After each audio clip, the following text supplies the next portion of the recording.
Eric Adams, who is the now mayor of the city of New York, and he's got a female police commissioner, they're going back to a tactic of plainclothes police officers, special units to patrol the streets of New York, especially in neighborhoods where the crime statistics are highest. But I think it's going to blow up in his face.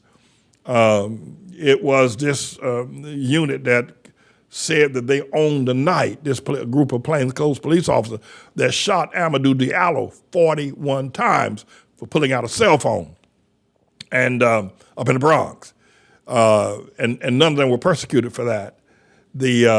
And so this unit and the stop and frisk unit was disbanded under de Blasio. But they're going to bring it back, and I think it's going to blow up in Eric Adams' face. The problems with crime in America is that it's mostly perpetrated by young black men who are running amok, who are running wild, who are experiencing rap lifestyles in real time.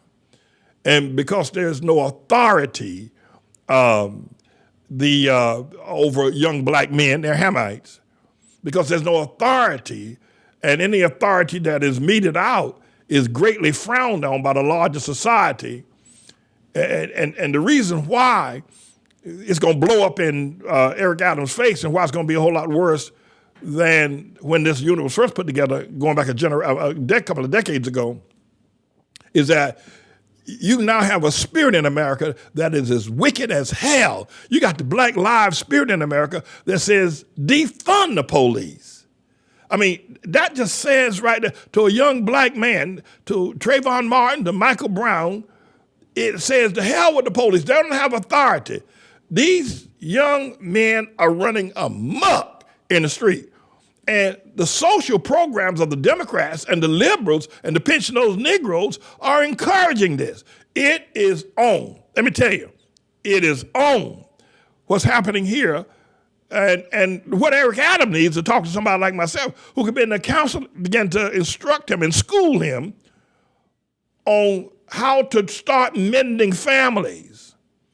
I would suggest to Eric Adams, you can send this to him, he needs to talk with me, but I would suggest to Eric Adams that he would contact Dannemora, Attica, Auburn, Greenhaven, Comstock, some of these prisons where there is maximum security prison, and find out in that prison from the chaplains or from the wardens of those prisons, what man in there whose life has really been changed.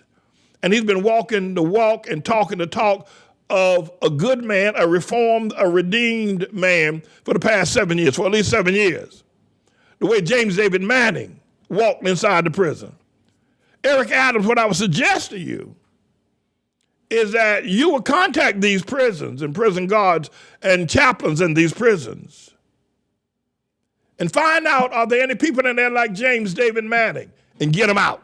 And bring them to the streets of Harlem, bring them to the streets of Fort Greene, bring them to the streets of Bed-Stuy, and let them talk to the young men. Let them try to talk some sense into these young men out there with all these guns, all this undiscipline. Let them talk some street. And then the other thing is run Black Lives Matter out of town.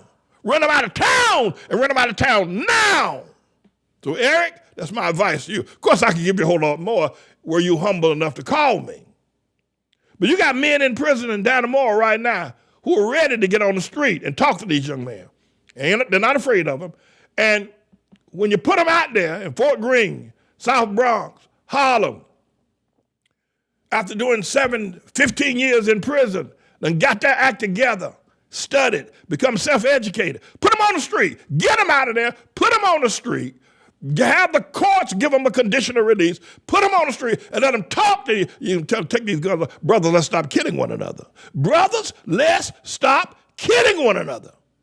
And these men can do it. You can call it the James David Manning program from the Brooklyn House of Detention. And you can also call me, put me on the street. Give me a camera, put me out there, and I talk to these young men. I talk to them. They already know me anyway.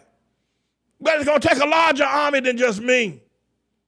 You know, Eric Adams, you know, Malcolm in prison up there in Boston, is that right, Massachusetts?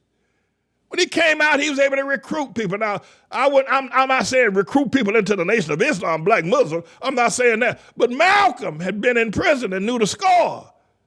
That we brothers need to stop killing one another. We need to stop rebelling at authority. We need to respect authority. We need to get our act together. We need to take care of our children. These young black boys are running amok out there. And Black Lives Matter is an accelerant. Black Lives Matter is like pouring gasoline on a kerosene fire. Black Lives Matter. And then this business about defund the police. These young boys is 15, 16, 17 years old, 19, 20, 21 years old. They have no way to fight that back. They see that as a reality. They have no way to analyze that. Eric Adams, they don't know. New York going to become one, if you will, wild, wild west if you don't do something. But putting these police out there on the street, and now they mad. Police are mad now. 2 of their officers have been shot. 5 police were shot in less than 15 days in New York City. 5 police officers shot, 2 killed in less than 15 days in New York City. The police mad, the popo mad. Somebody need to talk to them. Now, I'm not against the police. I'm not for defunding the police. Only a fool will say something like that. If you ever hear anybody say defund the police, register that person with the Bellevue Hospital and put them in a straitjacket and take them right to Bellevue. Defund the police. Kind of nonsense. And Black Lives Matter too. Anybody carrying a Black Lives Matter flag, see that as a Nazi symbol. Arrest them of inciting riotous behavior. But Eric, you're not going to call me. And none of your comrades going to call me. Because I got other truth that they don't want to hear. Y'all would rather take a chance and see potentially more police officers killed and a whole lot of American citizens, New Yorkers, and being killed rather than dealing with James David Manning. But at any rate, I thought I'd let you know. I want you to know that I'm the Lord's servant. And don't you ever forget it. When you see